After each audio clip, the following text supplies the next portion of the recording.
வணக்கம் ஸ்டூடெண்ட், இது physics Kovai channel. இன்னைக்கு நம்ம 12th ஸ்டாண்டர்ட் பிசிக்ஸ்க்குரிய வீடியோ வந்து அப்லோட் பண்ணியிருக்கோம் பாருங்க. ஏற்கனவே நம்ம லெசன் 8 வந்து என்ன செஞ்சுட்டு இருக்கோம், பார்த்துட்டு இருக்கோம். அதோட தொடர்ச்சி வீடியோ தான் இன்னைக்கு என்னது அப்லோட் பண்ணியிருக்கோம். வீடியோ பார்த்து லைக் பண்ணுங்க, ஷேர் பண்ணுங்க, சப்ஸ்கிரைப் பண்ணுங்க. உங்களுடைய ஆசிரியர்களுக்கும் என்னுடைய ஆசிரியருக்கும் இனிய ஆசிரியர் தின நல்வாழ்த்துக்களை தெரிவித்துக் கொள்கிறேன். வாங்க வீடியோக்குள்ள போகலாம். இப்போ நம்ம அடுத்து பார்க்கக்கூடிய டாபிக் வந்து பார்த்தீங்கன்னாப்பா தொடர்வினை அப்படிங்கிறத பார்க்குறோம். இப்போ இந்த தொடர்வினை அப்படிங்கும் பொழுது இப்போ நம்ம யுரேனியத்தினுடைய அணுக்கரு தான் வந்து நம்ம வந்து பிளவுறுது அப்படின்னு சொல்லி சொன்னோம். ஒரு நியூட்ரானை வச்சு தாக்கும் பொழுது யுரேனியம் அணுக்கரு பிளவுறுது அப்படின்னு. அப்போ யுரேனியம் 235-92 அணுக்கரு பிளவுறும் பொழுது நமக்கு எத்தனை நியூட்ரான் கிடைக்குது அப்படின்னா 3 நியூட்ரான்கள் என்ன செய்யுது கிடைக்குது. இப்போ இந்த 3 நியூட்ரான்கள் அப்படின்னு சொல்லும் பொழுது ஒவ்வொரு நியூட்ரானுமே இன்னொரு அணுக்கருவோடு என்ன செய்யுது போய் மோது அதுலேருந்து இன்னொரு 3 நியூட்ரான் என்ன செய்யுது வருது. இப்போ 3 நியூட்ரான்கள் ஒன்னொன்று தனித்தனியாக 3 நியூட்ரான் உருவாக்கும் பொழுது மொத்தம் வந்து என்னது 9 நியூட்ரான்கள் என்ன செஞ்சிருது அங்கே கிடைச்சிருது ஒவ்வொரு அணுக்கரு பிளவினோட முடிவுலையும். அந்த 9 நியூட்ரான்கள் இருக்கு இல்லையா, அதுவும் தனித்தனியாக என்னது 3 நியூட்ரான்களை என்ன செய்யுது உருவாக்குது. ஆக 27 நியூட்ரான்கள் என்ன செஞ்சிடும் உருவாக்கிறோம். ஆக இந்த நியூட்ரான்களோட எண்ணிக்கை அப்படிங்கிறது பெருக்குத்தொடர் வரிசையில் ஜிபியில் நமக்கு என்ன செய்யுது அதிகரிச்சுக்கிட்டு என்ன செய்யும் போகும். ஆக யுரேனியத்தோட எண்ணிக்கை அப்படி தொடர்ந்து யுரேனியத்தின் மேலே மோதக்கூடிய நியூட்ரான்களோட எண்ணிக்கை வந்து நமக்கு வினைபடு பொருளில் இருந்து வினைவிலை பொருளாக உருவாகும் பொழுது நமக்கு எண்ணிக்கை வந்து கூடிக்கிட்டே போகும். 3, 9, 27 என்ன செஞ்சுட்டு இருக்கோம், நியூட்ரானோட எண்ணிக்கை கூடிக்கிட்டே போகும்ப்பா. ஆக இது வந்து ஒரு தொடர்ச்சியாக நடக்கூடிய ஒரு வினையாக என்ன செய்யுது இருக்கிறதுனால இதை நம்ம தொடர் வினை அப்படின்னு என்ன செய்கிறோம் சொல்கிறோம்ப்பா. தொடர் வினை 2 வகையாக நம்ம என்ன செய்கிறோம் சொல்கிறோம். தொடர் வினை ஒன்று என்ன அப்படின்னு கேட்டிங்கன்னா கட்டுப்பாட்டில் உள்ள தொடர் வினை, இன்னொன்று வந்து பார்த்திங்கன்னா கட்டுப்பாடற்ற தொடர் வினை.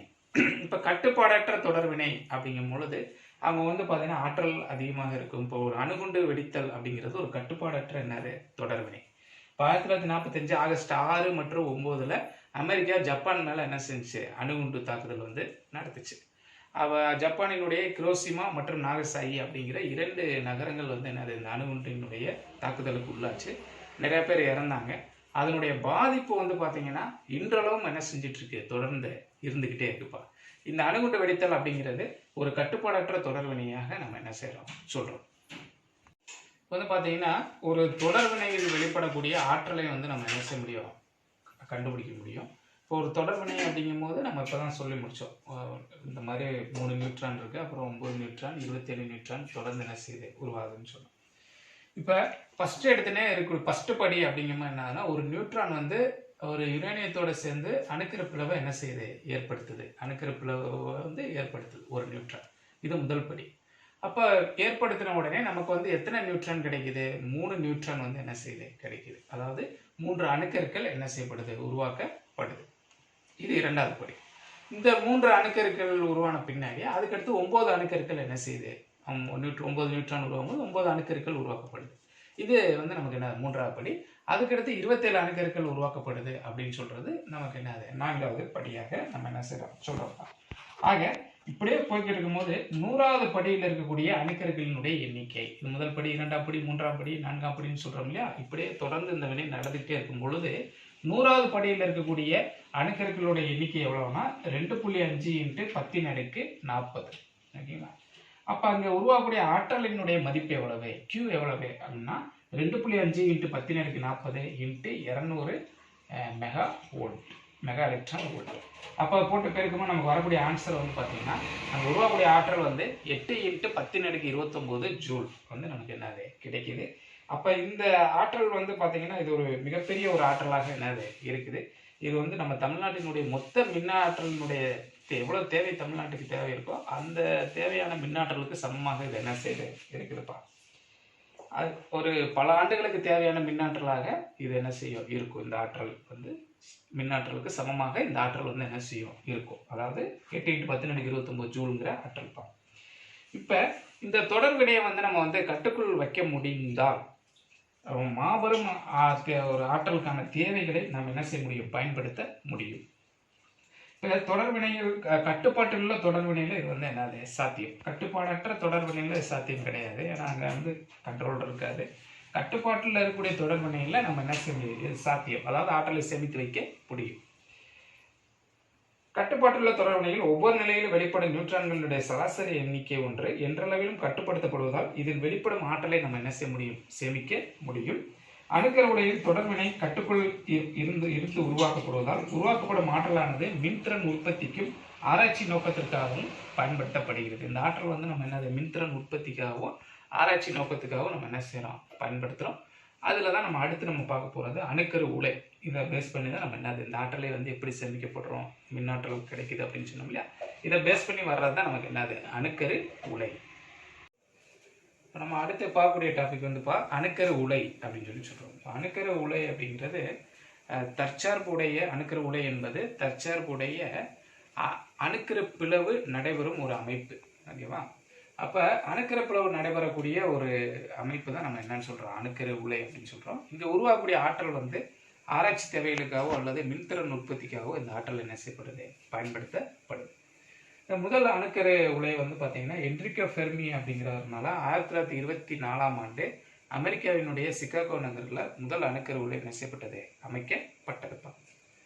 இப்போ இதனுடைய பாகங்கள் அப்படின்னு பார்க்கும்போது ஃபஸ்ட்டு வந்து எரிபொருள், அப்புறம் தனிப்பான், கட்டுப்படுத்தும் தண்டு, குளிர்விக்கும் அமைப்பு. இதில் குளிர்விக்கும் அமைப்புங்கிறது மின்னாற்றல் உற்பத்தி செய்யும் பொழுது அங்கே பயன்படக்கூடிய ஒரு அமைப்பு தான் அந்த குளிர்விக்கும் அமைப்பு. அது இந்த 4 பாகங்கள் தான் அணுக்கரு உலையினுடைய பாகங்களாக நம்ம சொல்கிறோம். இப்போ எரிபொருள் அப்படி நம்ம 4 பார்ட் சொன்னோம்லப்பா. அதில் ஃபஸ்ட்டு நம்ம பார்க்கக்கூடிய பார்ட் வந்து எரிபொருள். அணுக்கரு உலையினுடைய நம்ம ஃபஸ்ட்டு சொல்லக்கூடிய பார்ட் எரிபொருள். இப்போ எரிபொருள் அப்படின்னு சொல்லும் போது எரிபொருள் என்பது அணுக்கரு பிளவுக்கு உட்படக்கூடிய ஒரு பொருளாக என்ன செய்யும் இருக்கும். இயற்கையில் கிடைக்கக்கூடிய யுரேனியத்தில் வந்து பார்த்தீங்கன்னா 0.7% வந்து யுரேனியம் 92,235 இருக்குது. மிச்சம் இருக்கக்கூடியது வந்து பார்த்தீங்கன்னா 99.3% வந்து யுரேனியம் 92,238 என்ன செய்யுது இருக்குதுப்பா. அதனால் இந்த யுரேனியம் 238-92 இருக்கு இல்லையா, இது வந்து செறிவூட்டப்பட்டு 2-4% அளவு வந்து என்னது யுரேனியம் 238-92 இருக்கிற மாதிரி நமக்கு என்ன செஞ்சிடறாங்க. அப்போ இயற்கையில் 2-4% அளவுக்கு அதை என்ன செய்கிறாங்க, மாற்றி யுரேனியம் 238-92 235-92 இருக்கிற மாதிரி என்ன செஞ்சு அதை ஒரு எரிபொருளாக நமக்கு என்ன செய்கிறோம், பயன்படுத்துகிறோம்ப்பா. இதை தவிர தொடர் வினையை துவக்கணும் அப்படின்னா அது வந்து நியூட்ரான் வந்து ஒரு மூலமாக என்ன செய்யணும், தேவைப்படுது. அதனால புளூட்டோனியம் அல்லது பெலோனியத்துடன் சேர்ந்து பெர்லியம் கலந்த கலவை நியூட்ரான் மூலமாக என்ன செய்யப்படுகிறது, பயன்படுத்தப்படுகிறது. அது நியூட்ரான் தேவைப்படுது இல்லையா, அந்த நியூட்ரானுக்காக யுரேனியம் அல்லது பொலோனியத்தை எடுத்துக்கிட்டு அந்த புளூட்டோனியம் அல்லது பொலோனியத்துடன் பெர்லியம் கலந்த கலவையை என்ன செய்கிறாங்க, சேர்த்து அந்த நியூட்ரான் மூலமாக அதை என்ன செய்கிறாங்க, பயன்படுத்துகிறாங்க. யுரேனியம் 235-92 அணுக்கரு பிளவின் போது வெளிப்படும் வேக நியூட்ரான்களால் மற்றொரு அணுக்கருவை பிளவுடைய செய்வதற்கு மிக குறைந்த வாய்ப்பு என்னது அந்த இடத்துல இருக்கு. எனவே அணுக்கரு வினைகள் தொடர்ந்து நடைபெறுவதற்கு நம்ம வந்து எந்த நியூட்ரானை பயன்படுத்துகிறோம் அப்படின்னா குறைவேக நியூட்ரான். ஏன்னா நம்ம நியூட்ரானோட வகைகள் பார்த்தோம் இல்லையா, குறைவேக நியூட்ரான், வேக நியூட்ரான், அப்புறம் வெப்ப நியூட்ரான் அப்படின்னு சொல்லி 3 வகை சொன்னோம்.